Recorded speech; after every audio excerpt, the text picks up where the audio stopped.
Hello everyone, स्वागत है आपका हमारे चैनल परफेक्ट फार्मेसी पे। मैं हूं सुनीता कंवर और आज हम जो फार्मास्यूटिकल इंजीनियरिंग है इसकी फर्स्ट यूनिट हम डिस्कस कर रहे थे, उसी को आज हम कंटिन्यू करेंगे। सो फ्लो ऑफ फ्लूइड्स वाला पार्ट जो है वो हम डिस्कस कर रहे थे। इसके अंदर दो टॉपिक्स जो है वो आज हम डिस्कस करेंगे। First topic is Bernoulli's theorem and it's applications and second topic is energy losses. ये दोनों टॉपिक्स को आज हम डिटेल के अंदर डिस्कस करने वाले हैं। सो अगर आप इन टॉपिक्स को अच्छे से समझना चाहते हैं तो प्लीज़ आप इस वीडियो को एंड तक देखिएगा। इसके नोट्स जो है वो मैं जल्दी टेलीग्राम चैनल पर अपलोड कर दूंगी, आप वहाँ जा करके चेक कर सकते हैं। एंड इंस्टाग्राम पे भी हमारा पेज है, वहाँ पे भी आप हमें फॉलो कीजिएगा। सो चलिए आज के टॉपिक्स जो है वो हम स्टार्ट करते हैं। ठीक है, फर्स्ट टॉपिक है बर्नौलीज थ्योरम। तो बर्नौलीज थ्योरम जो है इसकी स्टेटमेंट क्या है, सबसे पहले हम लोग ये देखते हैं। तो Bernoulli's theorem states that in a steady state ideal flow of an incompressible fluid, the total energy per unit mass which consists of pressure energy, kinetic energy and potential energy at any point of the fluid is constant। ठीक है, सो इसका क्या मतलब हुआ, Bernoulli's theorem जो है वो ये कहती है कि जब एक फ्लूइड है उसका स्टेडी फ्लो मतलब कांस्टेंट फ्लो जो है वो हो रहा है, तो जो उसके अंदर total energy per unit mass होती है, मतलब total energy divided by mass, जो total energy per unit mass होती है उसकी, जिसके अंदर pressure energy, kinetic energy and potential energy जो ये तीनों आती हैं, वो किसी भी पॉइंट पे जो है वो कांस्टेंट होती है। ठीक है, तो ये इसकी सिंपल सी स्टेटमेंट है। ये स्टेटमेंट हमें अच्छे से आनी चाहिए क्योंकि ये स्टेटमेंट 2 मार्क्स के अंदर भी पूछी जा सकती है एंड कंप्लीट बर्नौलीज थ्योरम जो है वो हमसे 5 मार्क्स या 10 मार्क्स के अंदर भी पूछी जा सकती है, इसलिए हमें आनी चाहिए। ठीक है, तो इस स्टेटमेंट को अभी आप यहाँ पर ऐसे याद कर लीजिएगा। इसके आगे अभी हम डेरिवेशन देखेंगे तो आपको बहुत ही ईजिली जो है ये स्टेटमेंट समझ में आ जाएगी। ठीक है, अब बर्नौलीज थ्योरम में क्या होता है कि law of conservation of energy जो है उसे हम अप्लाई करते हैं। जब एक फ्लूइड फ्लो कर रहा होता है तो उसके ऊपर हम law of conservation of energy को अप्लाई करते हैं, उससे जो हमारे पास फाइनल इक्वेशन आती है उसे हम बर्नौलीज इक्वेशन कहते हैं। ठीक है, अब बर्नौलीज इक्वेशन होती क्या है, ये जो कंप्लीट इक्वेशन है ये है बर्नौलीज इक्वेशन एंड इसी को जो है अभी हम आगे डिराइव करेंगे। ठीक है, तो ये इक्वेशन क्या है, बर्नौलीज इक्वेशन ये कहती है कि P A upon rho A G plus X A plus U A square upon 2g minus F plus W equals to होगा P B upon rho B G plus X B N plus U B square upon में 2g। अब इसके अंदर क्या क्या term क्या क्या होती है वो भी हम जब इसका डेरिवेशन देखेंगे तो वहाँ पर हमें अच्छे से समझ में आ जाएगी। तो अभी हम इसका डेरिवेशन जो है उसे देखते हैं। सो बर्नौलीज थ्योरम का डेरिवेशन अभी हम लोग देखते हैं। इसका डेरिवेशन जो है बहुत ही ईजी है, अगर आप इसे समझेंगे तो आपको ईजिली समझ आ जाएगा एंड उसे ईजिली आप लिख करके भी आ सकते हैं। ठीक है, सबसे पहले इसके अंदर हम एक ये पाइप देखते हैं। एक पाइप है जिसके अंदर पॉइंट ए से पॉइंट बी तक जो फ्लूइड है वो फ्लो कर रहा है, जिसके बीच में जो एक पंप लगा हुआ है जिसका पंप हेड जो है वो W है एंड यहाँ पर जो फ्रिक्शनल एनर्जी होगी वो इक्वल टू F है। ठीक है, अब जो सरफेस है उससे इसकी हाइट जो है वो XA है एंड बी पॉइंट की हाइट जो है वो XB है। ठीक है, तो ये सिंपली ये डायग्राम हो गया, यहाँ से फ्लूइड एंटर कर रहा है, यहाँ से जो है यहाँ से बाहर निकल रहा है। ठीक है, अब पॉइंट ए पे हम लोग देखते हैं। पॉइंट ए पे जो प्रेशर एनर्जी होगी वो इक्वल्स टू होगी PA upon rho A ji.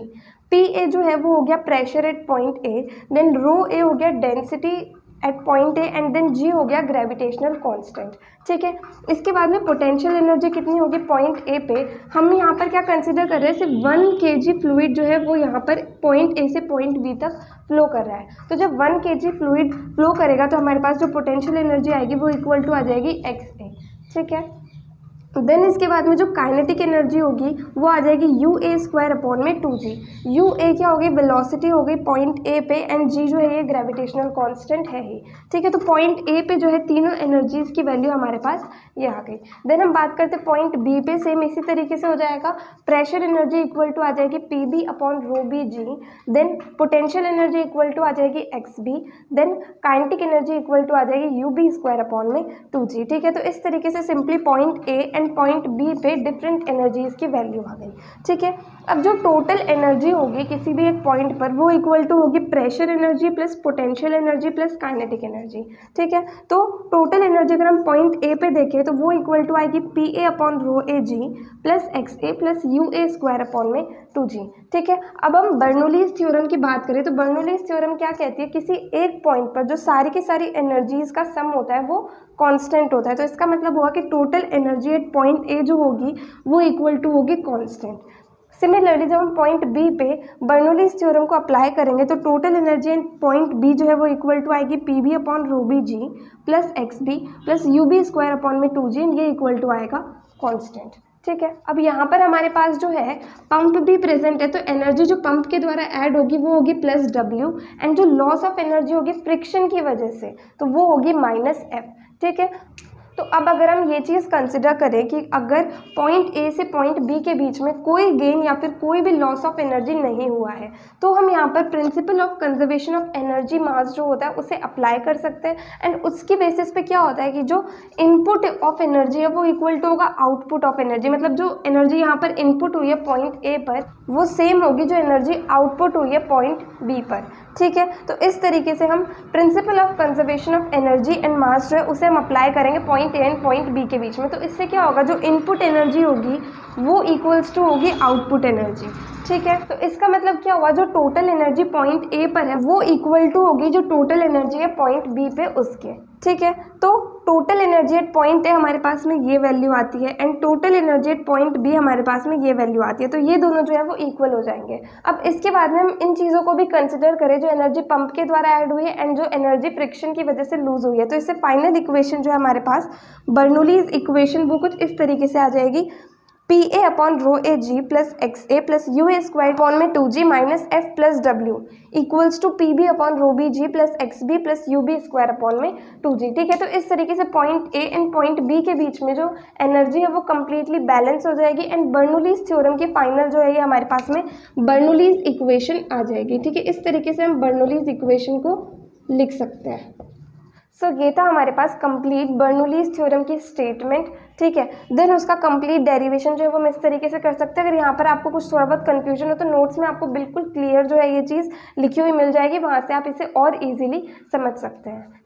Next हम देखेंगे एप्लीकेशंस क्या क्या होती है बर्नौलीज थ्योरम की। ठीक है, सबसे पहली एप्लीकेशन ये होती है कि बर्नौलीज थ्योरम जो है उसे अप्लाई किया जाता है रेट ऑफ फ्लूइड फ्लो को डिटरमाइन करने के लिए orifice meter and venturi meter के द्वारा। ठीक है, नेक्स्ट आता है बर्नौलीज थ्योरम जो इसे हम अप्लाई करते हैं सेंट्रीफ्यूगल पंप्स की वर्किंग के अंदर। इन पंप्स के अंदर क्या होता है, जो काइनेटिक एनर्जी होती है उसे प्रेशर हेड के अंदर कन्वर्ट कर दिया जाता है, जो कि मदद करता है लिक्विड्स को पंप करने में। ठीक है, नेक्स्ट एप्लीकेशन क्या है कि बर्नौलीज थ्योरम जो है इसकी मदद से हाइट्स को मेजर करना वो थोड़ा इजी हो गया, इन्होंने एनर्जी टर्म्स के रूप में जो है अप्लाई किया जा सकता है। ठीक है, तो ये थी एप्लीकेशंस बर्नौलीज थ्योरम की। नेक्स्ट टॉपिक आता है हमारे पास में एनर्जी लॉसेस। तो जब एक फ्लूइड जो है वो फ्लो करता है तो उसके अंदर क्या होता है, अलग अलग तरीके से एनर्जी जो होती है वो लॉस होती है।